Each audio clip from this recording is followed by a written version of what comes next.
ทำ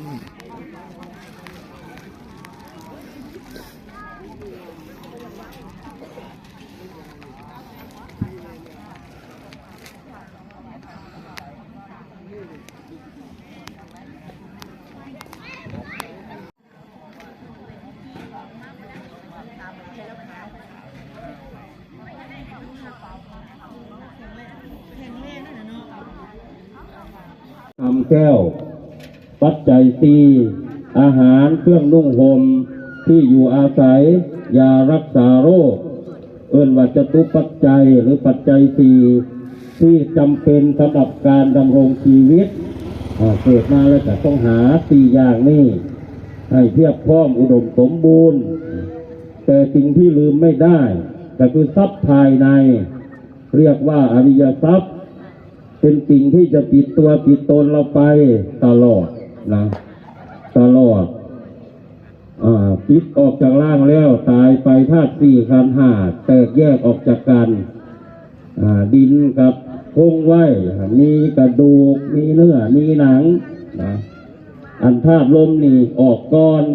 คือลมหายใจนี่เบิดก่อนต่อมาก็คือธาตุไฟความอุ่นความร้อนในทิ้งกับสีเบิดไปโตกับเย็นจ้อยละบาดนี้อันที่สามธาตุน้ำก็ตามไป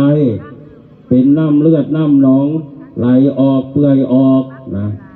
เหลือไว้อันสุดท้ายที่ทนก็มู่แน่ก็คือธาตุดินแค่วและยิ่งแทรกโยนะ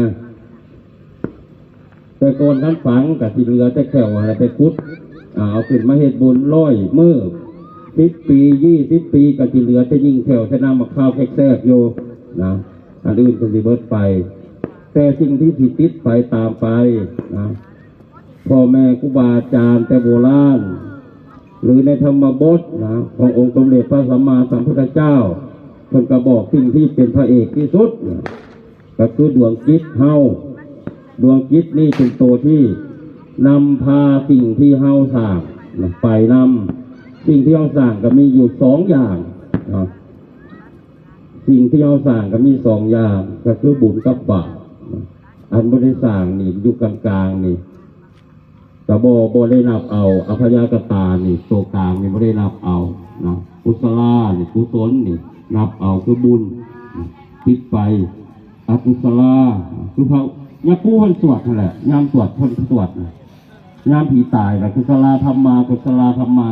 อภยากตาธรรมากุศลก็ดีอกุศลก็ดีนะแล้วก็สิ่งที่เป็นกลางๆก็ดีนะ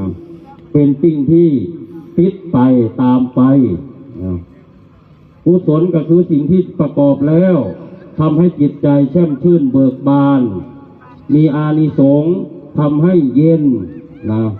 ทำให้เย็นต่อหยังเย็นต่อดวงจิตของเฮาเป็นตัวที่ติดตามไปอกุศล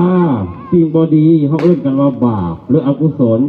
สิ่งที่ทำแล้วทำให้เกิดความมัวหมองเกิดความร้อนทุรนทุรายใครกระโบมักเอิ้นว่าอกุศลเดือดร้อนห้อนหนทั้งตัวเองผู้เฮ็ดแล้วก็ผู้อื่นเอิ้นว่าอกุศลอัพยากตาธรรมาตัวที่กลางๆคืออย่างคือตัวเฮาธาตุ4ขันธ์5ที่รวมกันเป็นโตเป็นตนขึ้นมาเป็นตัวกลางเอามาทำดีก็ได้เอามาทำชั่วก็ได้ปากเข้านี่คือกันถ้ามีแต่ปากกับลิ้นเฉยๆนี่ถือว่าเป็นอภยากตาเป็นตัวกลางๆปากไปด่าคนอื่นเป็นอกุศลปากไปพูดจาดีเป็นสุภาษิตเป็นกุศลเอาไปสวดมนต์ไหว้พระเอาไปบอกไปสอนธรรมเป็นกุศลเป็นบุญนี่เด้อเพราะนั้นแล้วสิ่งที่เราประกอบมาตั้งแต่ต้นปี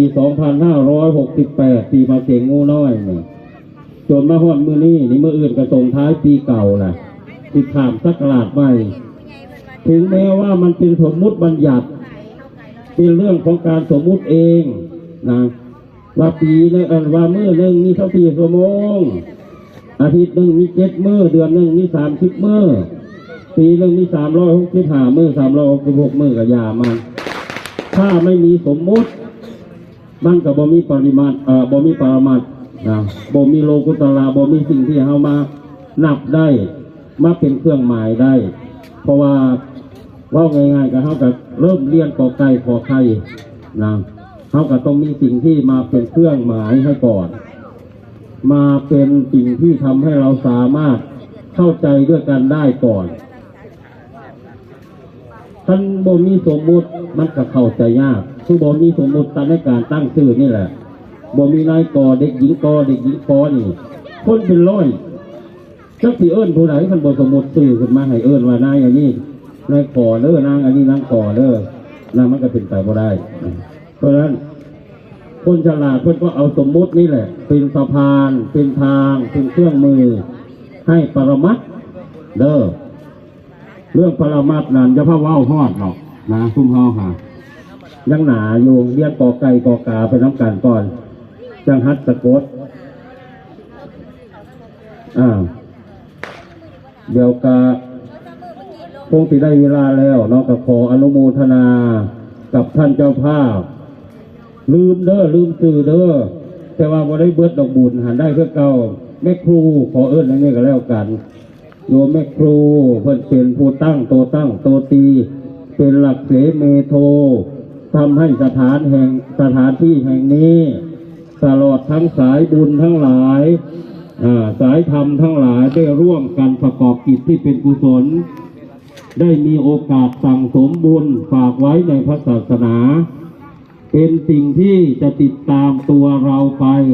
ติดตามจิตตามวิญญาณเราไปทุกภพทุกชาติเพราะฉะนั้นแล้วกิจใดสิ่งใดที่บรรดาเราท่านทั้งหลายได้ร่วมกันปฏิบัติได้ร่วมกันกระทำมาด้วยจิตอันเป็นกุศลตั้งแต่ต้นปีตั้งแต่หินก้อนแรกอิฐก้อนแรกทรายเม็ดแรกจนมาถึงวันนี้ขอให้บุญกุศลส่วนนั้นจงมารวมกันเป็นตปะเป็นเตชะเป็นพลวะปัจจัยเป็นอุปนิสัยตามส่งให้บรรดาเราท่านทั้งหลายจงได้สมความมักสมความปรารถนามีทรัพย์สมบัติมีมนุษย์สมบัติสวรรค์สมบัติและท้ายสุดให้ได้ถึงนิพพานสมบัติทุกตนทุกคนกว่าข้าเถิดสาธุผู้ใหญ่จรมาลำดับกำหนดการพิธีการต่อไปคือเห็นเอาใส่รถลงมาอยู่ขบวนตีเอาเมื่อน้ำเละเลยเอามาเลยต้องตีนะว่าตีกว่าเอาเมื่อน้ำนะ